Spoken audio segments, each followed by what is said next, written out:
Ngibingelele kuwe mlaleli, ngiyathemba usaphila-ke. Mina ngizocela kuwe-ke laphana-ke ukuthi-ke uma ngabe usamusha-ke kulo-ke leli khasi-ke leli-ke wenze okulungile-ke laphana-ke ungixhase ucindezele-ke ibhathini usubscribe nje, akubizi imali, kumahhala nje ukhishwe nesenti-ke elimnyama-ke leli khona uzokwazi ukuthi-ke uthole nezinye iy'ndaba-ke ezintsha-ke nje ngizobe ngikufakela zona-ke kulo-ke leli khasi-ke leli-ke kusukela-ke manje-ke ukuze ngingaphuzi lezi ndaba ongakwenza njengamanje ukuthi-ke ucindezele-ke ibhathini usubscribe njengamanje-ke. Udaba kulethele nayo namhlanje lana kulethele-ke ividiyo-ke yomunye-ke umlisa-ke oyimemba-ke e-M_K laphana-ke veza-ke okungaziwa-ke laphana-ke e-address-a-ke nenye-ke information-ke laphana-ke kodwa-ke angifuni ukuthi wezwa ngami-ke mina phela into kanje ngizodlala-ke ividiyo-ke uzizwele yona. Ngicela kulapho ukuthi ngeke usizwele everything nema-comment section ufoshe umbono wakho ukuthi ngicabangani ngalo-ke lolu daba leli-ke elubekwa nguye-ke lo mlisa lena ubhale kuma-comments-ke basukucinezela nebhathini nje usubscribe nje akubizi imali, kumahhala nje ukhishwe nesenti-ke elimnyama-ke likhona uzokwazi ukuthi-ke uthole nezinye iy'ndaba-ke ezintsha-ke nje ngisazobe ngiyifaka-ke kulo-ke leli khasi-ke leli-ke kusukela-ke manje-ke ukuze ngingaphuzi izindaba ongakwenza-ke nje manje ukuthi-ke ube-ke ucindezele-ke ibhathini usubscribe njengamanje-ke. Nayo-ke le video-ke awuyithokozele. Asibingelele ngingakakhulumi kakhulu nje ngicela wonke umuntu okumkhonto wesizwe ashaye izandla ake ashaye izandla lento engizoyisho inkulu kakhulu eSouth Africa yonke jikelele KZN yonke jikelele worldwide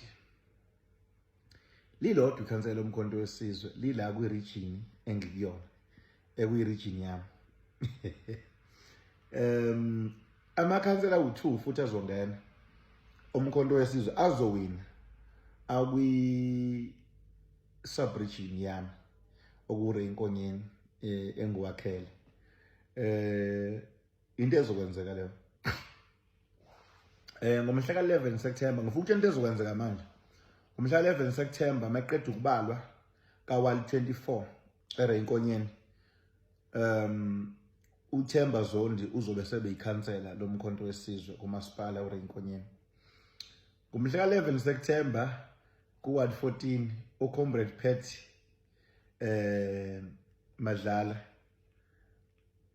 uzobe sebe ikhansela lomkhonto wesizwe. Kusho ukuthi ngomhla ka-11 September usuku losiphela kobe kunamakhansela u3 eSouth Africa yonke awumkhonto wesizwe awu3 ngqophamlando ke lenziwa i-region neyenziwa i-subregion engikuyona. Bengicela ke kakhulu ngoba umkhonto wesizwe njengamanje eminyakeni ezayo uzobe uphethe umasipala. Khumbula phela ukuba uthi ngomhla ka-29 njengoba kuvotwa ukuba kuvotelwa local government ngabe bonke omasipala siziphathele nje. Kusho ukuthi umuntu manje kamasipala nomuntu oyikhansela uyazi ukuthi isihlalo sakhe sicuphele. Amakhansela nje akwazi ukukhuluma ngawo. Amanye seqala ibeka imali seyekile udlogologo ababizayo. Eyekile ukupha amantombazane imali nama-slay queen. Amanye amakhansela ahlakaniphile. Siyacela kodwa ukuthi ke njengoba ke umkhonto wesizwe uzophatha endaweni eziningi, ngicela into eyenziwa amanye amaqembu nenza kwabanye amasipala ingenzeki umasipala ozophathwa umkhonto wesizwe. Uyabona into esiyibonayo kuhambe kuvezwa kuthiwa i-CV kamasipala kuvezwa iphenti ayinhle leyanto, into embi. Sicela bonke omasipala bazophathwa umkhonto wesizwe makutholakala ukuthi ukhona umuntu osesikhundleni kamasipala oqasha abantu bese bahlisa iphenti, lo muntu akatholakale, angaxoshwe emsebenzini, axoshwe kumkhonto wesizwe, axoshwe yonke indawo. Qala emsebenzini uxoshiwe, xoshwe kumkhonto wesizwe. Umuntu mangabe ezofesa usuke ehluphekile. Azingathi ingane zabantu zifika kumina nini komasipala zihluphekile bese ingane zabantu nilale nazo. Uvukelwa kanjani umuntu ehluphekile elambile? Uvukeliswa umuntu wena olambile ongasebenzi oboleke ngisho imali yokugibela. kurongi lokho, kuyekeni, kubi, ngiyakuyala ukuthi akuyekwe.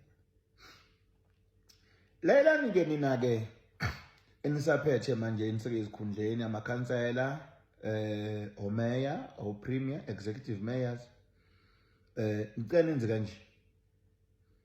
Batsheleni abantu ukuthi nibaqambela amanga uma ngabe nikhipha amaposti.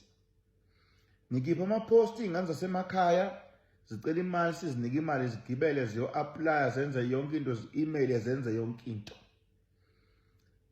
Kanti seniyabazi abantu abazongena. Ave ngisuke ngihleke uma ngabe mhlawumbe kuzoqashwa kamasipala, mhlawumbe kuzoqashwa amaphoyisa omgaqo. Khona kade ngibuka iposti yakhe manje ukuthi hayibo, labantu engibabona sebesebenza ngibabone sesigijima nabo.